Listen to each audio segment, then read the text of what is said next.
have a debate, shall we? We are just hours away from tonight's GOP debate doubleheader in Milwaukee, which you can see on our sister network, Fox Business. The candidates will be duking it out over the economy at 7 p.m. Chris Christie, Mike Huckabee, Rick Santorum, and Bobby Jindal. Then at 9 p.m., set the table for a party of 8. Trump, Carson, Rubio, Cruz, Bush, Fiorina, Kasich, and Paul. But the fireworks have already started. Frontrunners Ben Carson and Donald Trump sparring over some apparent discrepancies in Carson's biography.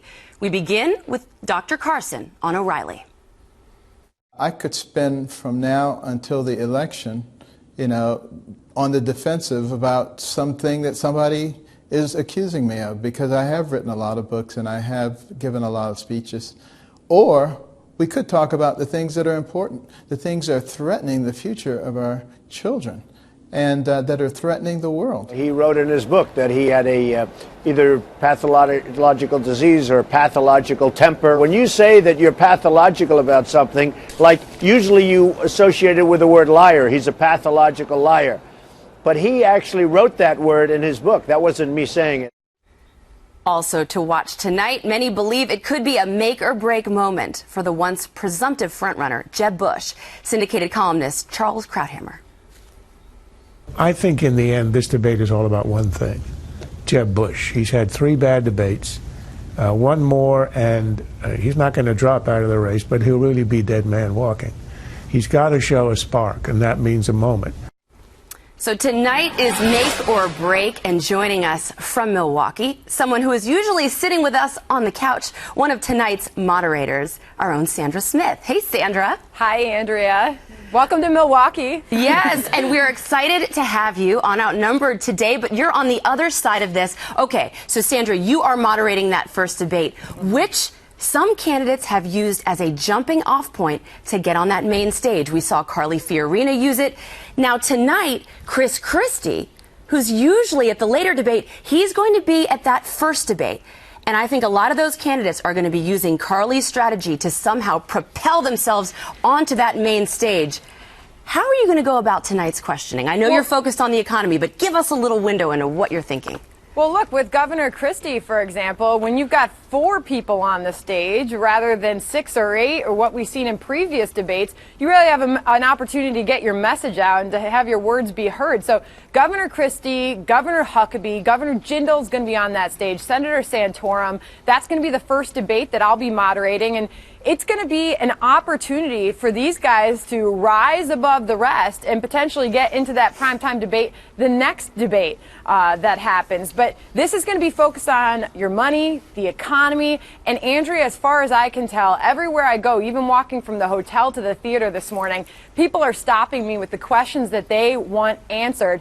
And the top of the American people's list is the economy. People are still worried. They want to know what's happening in America, what the future is for jobs and taxes, small business. So that's going to be the focus, and we're going to talk to those guys about it tonight. All right, Dean, what is your focus for this evening? Do you agree with some of the people who have asked Sandra? They want to talk about jobs. They want to talk about the economy. What are you looking for? It's all about the economy, stupid. I mean, that's the clear line. Everybody knows that. I want to hear a lot about tax plans, because our current tax structure is ridiculous. Hear, hear. Tax code being, 7 million pages or something like that could fill the entire studio. It's ridiculous, and nobody can do their own taxes. So I want to hear a lot about that. I think in the first debate, it's going to be really interesting to hear Christie sort of dominate that. I think he's going to sort of dominate that group, and maybe he'll have a Fiorina moment. And I know John Kasich is very good on the economy, so I'm interested to see what he has to say. It's going to be interesting. But I'm glad that people are focusing on this. I'm not going to pick on the former debate, but this should be about the economy, and we should hear some really good questions. Yeah. I look at the engine that drives the hiring in this country, and I would ask you, Sandra, how much focus you think there might be on small businesses, because we've talked about here on the couch that the person who's in that Oval Office really impacts the lives of people who run the country when it comes to doing the most hiring. So who's the most friendly to small businesses? That's what I would want to know.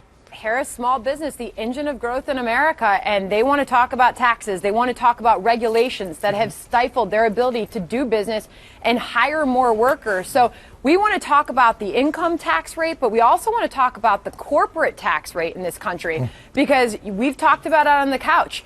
Is our corporate tax rate, is our system setting us up for competitive business in America? Or are businesses looking at the landscape and saying, we'll go somewhere else? So corporate tax has to be a huge discussion as well, because we've seen our large corporations unwilling to stay headquartered here because they look at places like Ireland that have a 12.5% tax rate, while we have a 35% tax rate. So this has been a huge point of contention for business in America. Sandra, and one of the keys is to force them to give details. I mean, that's the thing that viewers get upset about, is when they talk in platitudes about the fact that you want to unleash small business, that you want to lower taxes, and people shout at their television, how are you going to pay for that? How are you going to curb spending in Washington? You want them to tell you details of how exactly they're going to get it done. I was talking to Rand Paul recently, and I said, give me your first step in curbing entitlements and getting that under control. And he said, I would raise the retirement age for Social Security. How do you plan to keep people to the details so that rather than, talking in platitudes, they give specifics about their plan? Well, we have the luxury of being the fourth debate, Melissa. So we've heard a lot of the generics. We've heard a lot of the broad looks that these guys have on the economy, and foreign policy, by the way, will be a big part of the conversation tonight as well. So now it's time to get those specifics. And while we're not out there to get any of these candidates or put them in a corner, we are out to ask the question in a way that we can dial it in a little bit more. People keep saying, all right, so the governor or the senator says they're going to create jobs for America, but how specifically are they going to allow for a business-friendly environment in this country that allows small and large business to hire? So we're going to get those questions answered for you tonight, Melissa. I can't give away my secrets. I can't give away my questions. No, we don't want you to. Sandra, I would also like to know, like you were saying about small business and the economy and taxes, how are they going to affect the inner city populace? Are they willing to go into the inner city populace and explain to them what specifically they're going to do for them, so that they can get a leg up?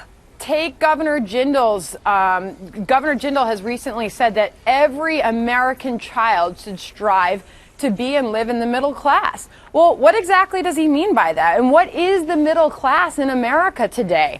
So it's a great question, and a big part of that, by the way, is education reform. Right. So all of this ties into a system that many people feel is broken right now. I mean, Melissa, you talk about that unemployment rate dropping to 5%, but why does everybody still feel so bad? So it's a big point that we're going to be making tonight. You know, Sandra, I've been on the other side with the candidates, and I think the real challenge is to drill down without putting the viewer to sleep. Right? When you start to give specifics, you're not going to have those memorable moments. I mean, Donald Trump, who really doesn't get into the minutia, he seems to be on top.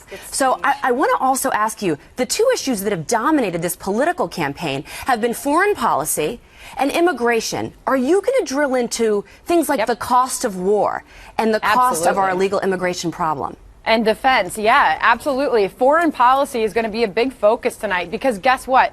None of us have the privilege to do business in America and work and live in America unless we're safe and unless we're protecting our front lines. So foreign policy is going to be a big discussion.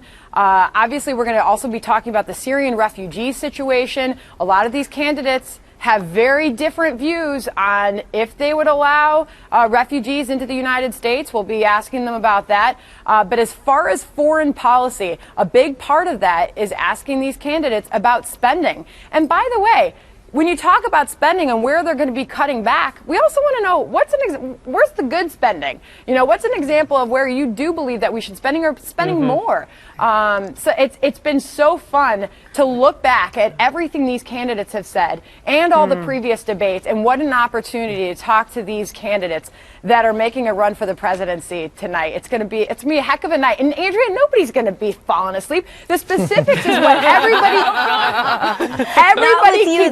everybody keeps tweeting me. I'm now on Facebook, by the way, and it's amazing getting the response from people who are so tired of just hearing the generic answers, right? They want those specifics, so we're going to get them for you guys. Well, one thing's for sure, before we let you go, that kind of ties all this together, is that nearly $20 trillion in debt that we keep hearing about during the current president's time in office. By the time he leaves, we'll be approaching that ginormous number. And I'm just curious, as you talk about war spending and everything else, how will you kind of bring that up in the conversation? Because to me, it's like it's raining outside, and if you can deal deal with the debt, then you get to stand underneath the umbrella. And is somebody who says that they're going to cut back in such critical areas, are they electable? That's a big thing as well. Can you sit there and say you're going to cut back this much and still be elected? So that will be a part of the conversation, but we are looking at $18 trillion in debt and counting. So you better believe that they're going to face the tough questions on that as well. Well, Sandra, we are going to be watching you. No one is going to be falling asleep here. No. And I'm especially going to be watching how you corral them if they get off topic, because I know you're very good at that. And then after me, by the way, you're going to get Neil Cavuto and Maria Bartiromo on the primetime stage. So it's very exciting around Milwaukee right now. I got to tell you, all the presidential candidates, I've seen a bunch of them descend on the theater this morning. It's going to be a heck of a night. All right, Sandra, thank you so much. We'll be Thanks, watching. guys. Okay. And you can watch the Republican debate tonight on the Fox Business Network. You just saw her, Sandra Smith, along with Trish Regan and Gerald Sieb. We'll kick things off at 7 p.m. Eastern. Then Maria Bartiromo, Neil Cavuto, and Gerard Baker moderate the second debate at 9 p.m.